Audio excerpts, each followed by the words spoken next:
आत्मीय भाइयों एवं बहनों, पुस्तक स्वाध्याय सत्संग और चिंतन मनन, लेखक श्री राम शर्मा आचार्य। पृष्ठ 43। विषय अपने रहने की दुनिया आप बनाएं। आपको पढ़कर सुनाते हैं, आइए सुनते हैं।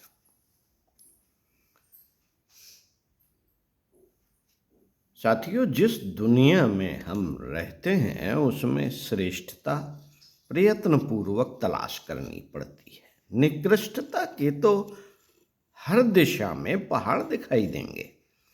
नैतिक पराभव और पतन की परिस्थितियां मक्खी मच्छरों की तरह उपजती बढ़ती रहती हैं, पर उपयोगी प्राणियों को तो प्रयत्नपूर्वक ढूंढना और पालना पड़ता है। ओछापन ओछी परिस्थितियों की ओर आकर्षित होता है। सुसंस्कृत मनुष्य सदा अल्पमत में रहे हैं, फिर श्रेष्ठता का प्रभाव क्षेत्र भी उतना विस्तृत नहीं होता जितना निकृष्टता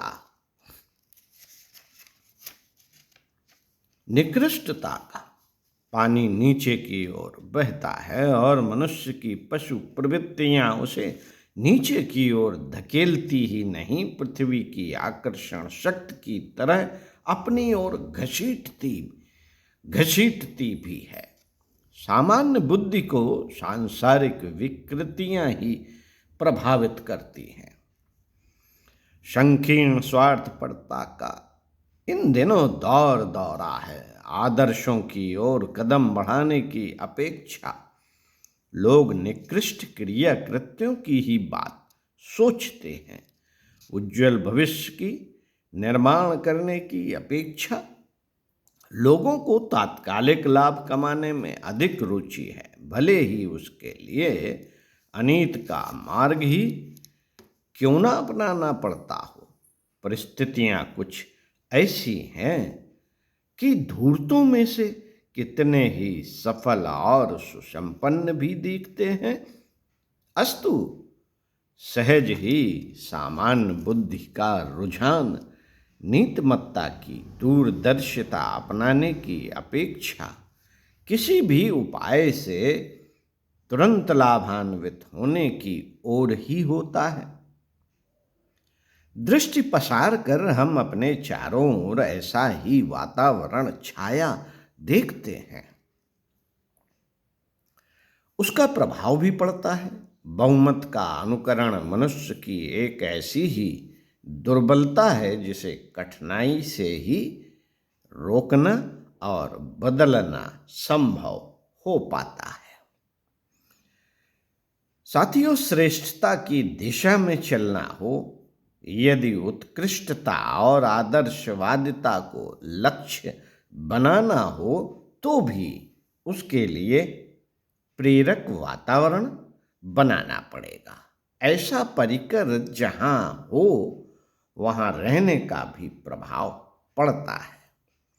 श्रेष्ठ व्यक्तियों का निकटवर्ती वातावरण संपर्क में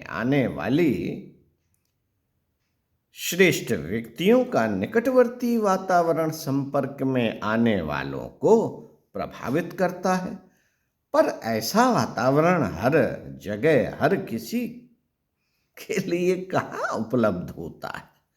जनसाधारण को तो आजीविका उपार्जन एवं परिवार पोषण के क्रिया कृत्यों में ही व्यस्त रहना पड़ता है।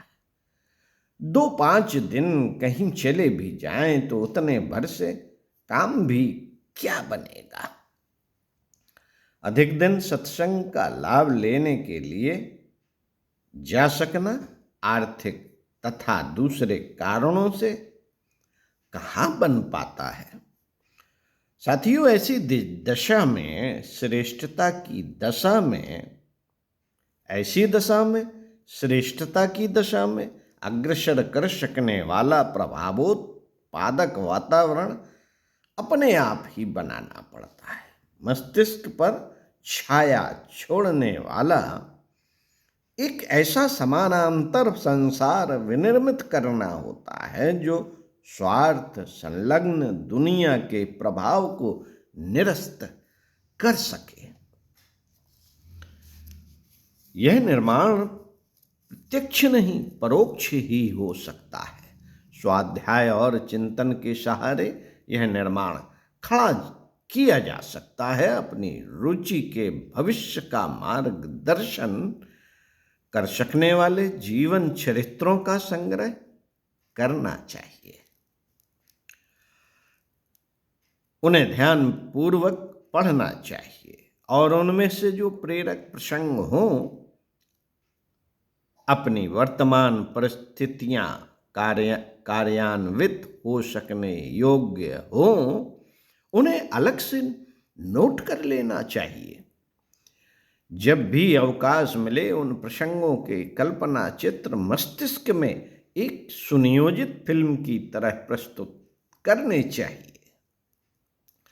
श्रेष्ठ मार्ग पर चलते हुए समुन्नत स्थिति तक पहुंचे हुए महामानवों की जीवनियां, गतिविधियां, नीतियां यदि अपने कल्पना लोक में दृढ़ता पूर्वक जड़ें जमा सके और अनायास ही स्मरण आती रहें तो समझना चाहिए कि बाहरी दुनिया के पतोन्मुख प्रभाव को निरस्त कर सकने वाला स्वनिर्मित वातावरण बनकर तैयार हो गया है। अपनी मानसिक दुर्बलताएं, अभ्यस्त आदतें, विकृत अभिरुचियां निकृष्टता की ओर खींचती हैं। कुटुंबियों के स्वार्थ, मित्रों के दबाव तथा चाल लोक प्रवाह अपनी संयुक्त शक्ति से सामान्य मनुष्य को वैसी ही गतिविधियां अपनाने के लिए प्रेरित करते हैं जैसी कि दुनियादारों ने अपना रखी है। श्रेष्ठता की प्रेरणा भर देने वाले और उत्कृष्टता की ओर बढ़ चलने का मार्गदर्शन करने वाले प्रेरक प्रसंगों को तो इतिहास के पृष्ठों पर ही खोजा जा सकता है। आज भी वैसे जो लोग हैं उनके साथ मानसिक संबंध ही बनाया जा सकता है, ना तो अपने लिए उनके पास निरंतर रहना संभव है और न वे ही अपना निवास अपने पड़ोस में बना सकते हैं। व्यवहारिक मार्ग एक ही है कि अपनी एक भावनात्मक दुनिया अलग ही बसाई जाए जिसमें श्रेष्ठ महामानवों को ही निवास करने के लिए आमंत्रित किया जाए। उसमें प्रेरणाप्रद घटनाओं की हलचलें ही दृष्टिगोचर होती रहें, भले ही वे आज की न होकर भूतकाल में ही घटित क्यों ना हुई हो। यही बात परामर्श के संबंध में भी है। श्रेष्ठ सज्जनों से वार्तालाप कर सकना उनके साहित्य द्वारा बड़ी सरलतापूर्वक संभव हो सकता है। जीवित लोगों से परामर्श करने के लिए उनके पास जाने और उन्हें अवकाश होने न होने की भी कठिनाई आती है, पर स्वाध्याय के माध्यम से तो यह सुविधा हर घड़ी उपलब्ध हो सकती है। जिस भी महामानव से कुछ पूछताछ करनी हो उसके साहित्य में से अपने काम के प्रसंग ढूंढने और पढ़ने का कार्य कठिन नहीं, सरल है। वह अपनी सुविधा के समय कभी भी किया जा सकता है। साथियों, प्रस्तुत समस्याओं का समाधान और प्रगति पथ पर अग्रसर होने का पथ प्रदर्शन कर सकने वाली पुस्तकें खरीदने के लिए कुछ बजट नियत रखना चाहिए। शरीर और परिवार पर ढेरों समय और धन खर्च किया जाता है। यदि मन और अंतःकरण का मूल्य यदि मन और अंतःकरण का मूल्य महत्व समझा जा सके तो उन्हें परिपोषण पर कुछ खर्च करते रहना भी आवश्यक प्रतीत होगा। अनुपयोगी समझी जाने वाली बातों की उपेक्षा करनी पड़ती है। अनुपयोगी बातों की उपेक्षा करनी पड़ती है और उन्हीं के लिए पैसे तथा समय की कमी का बहाना खोजना पड़ता है। महत्वपूर्ण समझे जाने वाली आवश्यकताओं की पूर्ति के लिए तो प्राथमिकता एवं प्रमुखता ही मिलती है। यदि बौद्धिक एवं भावना क्षेत्र का महत्व समझा जा सके यदि बौद्धिक एवं भावना क्षेत्र का महत्व समझा जा सके और उसके परिष्कृत होने पर मिलने वाले लाभों की कल्पना की जा सके तो निश्चय ही उस प्रयोजन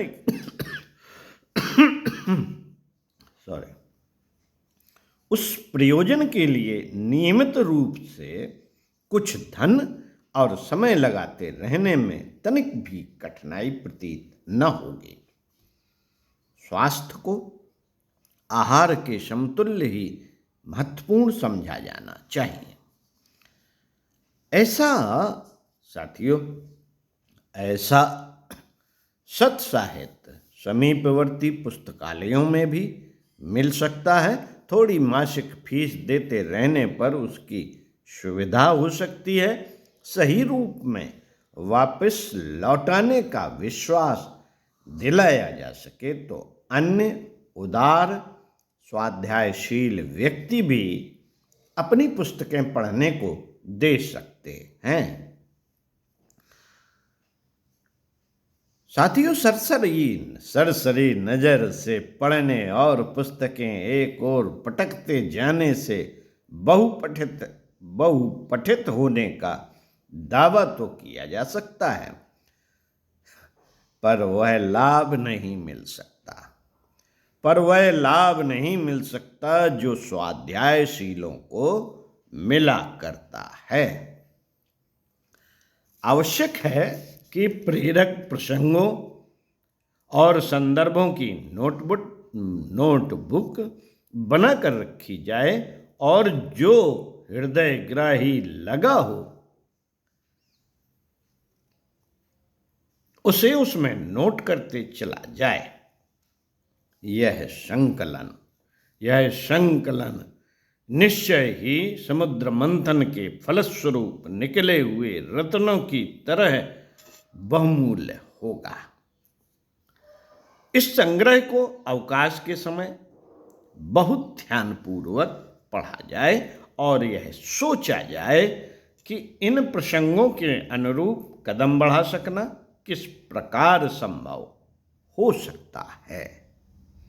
सद्विचारों को व्यवहार में उतारने में क्या कठिनाई पड़ेगी और उसका किस सीमा तक निराकरण संभव हो सकता है।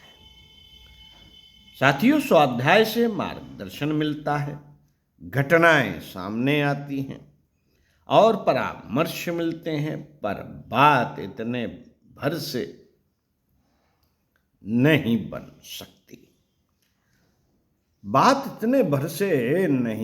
सकती। सोचना यह भी होगा मित्रों, सोचना यह भी होगा कि प्रगति पथ पर चलना आज की परिस्थिति में कितना और किस प्रकार सुलभ हो सकता है। सोचना यह भी होगा। योजना तो हर काम में बनानी पड़ती है, है। उसके बिना तो छुटपुट दैनिक कार्य भी नहीं हो पाते। कृषि, व्यापार आदि में योजनाबद्ध कदम उठाते हैं। सरकारें तो योजना निर्माण विभाग पर ढेरों साधन खर्च करती हैं। जीवन विकास की प्रक्रिया भी अनायास ही नहीं बन जाती और इस दिशा की प्रगति जादू की छड़ी घुमाने भर से संभव नहीं हो सकती। अनभ्यस्त को अभ्यास में उतारना निश्चय ही एक बड़ी बहादुरी का काम है। ढर्रे को बदलकर नए सिरे से कोई नए आधार खड़े करने में सुदृढ़ संकल्प शक्ति की आवश्यकता पड़ती है। इस परिवर्तन में आने वाली कठिनाइयों की कल्पना करनी पड़ती है और उनके निवारण करने के उपाय खोजने होते हैं कि किस क्रम से क्या कदम कब उठाए जाएं और किस तरह लंबी मंजिल को निश्चय और साहस के साथ पूरा किया जाए। इसकी सुव्यवस्थित रूपरेखा बनाकर चखने से ही अभीष्ट मनोरथ सिद्ध होता है। साथियों, श्रेष्ठता के मार्ग पर चलन के परिणामों की कल्पना करने से उत्साह बढ़ता है और उस दिशा में उत्कंठा प्रबल होती है। मात्र कठिनाई और हानि की बात सोचते रहने से मन छोटा पड़ता है और अचेतन उसे टालने या अस्वीकार करने की भूमिका बना देता है। फलतः सपने ज्यों के त्यों धरे रह जाते हैं। कल्पनाएं तो उठती हैं पर ऐसे ही पानी के बुदबुदों की तरह दूसरे ही क्षण समाप्त हो जाती हैं।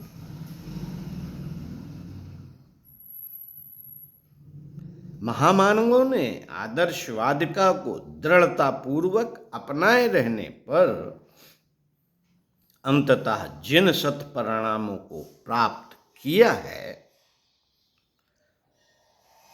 उन पर विचार करने और अपनी स्थिति भी कभी उन्हीं जैसी हो जाने की कल्पना चित्र यदि मन क्षेत्र पर अधिक स्पष्ट रूप से उतारा जा सके तो उससे निश्चय ही उत्साहवर्धक प्रेरणा मिलेगी और उधर कदम उठाने का साहस बढ़ेगा। तत्काल थोड़ा सा लाभ उठाने के प्रलोभन में भविष्य को अंधकारमय बना देने वाले लोगों के वृत्तांत तो अपने इर्द गिर्द ही खोजे जा सकते हैं। उनके लिए इतिहास पढ़ने या साहित्य पढ़ने की आवश्यकता नहीं है। कितने ही व्यक्ति ऐसे हैं जिन्होंने जिस तरह कमाया तो बहुत, पर वह दुर्व्यसनों में गंवाते रहे। जो बचा उसे कुपात्रों ने हड़प लिया। इन कुपात्रों में ठग तस्कर भी हो सकते हैं और तथाकथित प्रियजन भी। उपयोगी वह है जिससे हित साधन हो सके। अनुदान वह है जिससे सत्प्रवृत्तियां बढ़ सकें। इन कसौटियों पर जो खरा नहीं उतरा वह उपयोग और अनुदान अबुद्धिमत्तापूर्ण ही माना जाएगा। साथियों, ऐसी ही विडंबनाओं में उलझा और नष्ट हुआ जीवन किस प्रकार सफल कहा जाएगा? ओछा हे एवं निकृष्ट जीवन व्यतीत करते हुए किसी प्रकार मौत के दिन पूरे कर लेने में क्या समझदारी रही? उचित और उपयुक्त यही है कि इस सुर दुर्लभ अवसर का ऐसा उपयोग किया जाए जिससे आत्मगौरव बढ़े, अनुकरणीय आदर्श प्रस्तुत हो, लोक श्रद्धा बरसे और ईश्वर की पात्रता प्रसन्नता का आनंद मिले। साथियों, जिन्होंने आनंद मिले, साथियों, यह सार्थकता श्रेष्ठता के सम्मान पर चलने से ही संभव हो सकती है। स्पष्ट है कि ऐसे अवसर उन्हीं को मिलते हैं जिन्होंने अपने लिए एक आदर्शवादी प्रेरणाओं से भरा पूरा भावनामय संसार अपने ही हाथों से गढ़ा और खड़ा किया है। साथियों, इसी क्रम में आपको उत्कृष्ट विचारों का सतत सानिध्य रहे पढ़कर सुनाएंगे अगले वीडियो में। ओम शांति।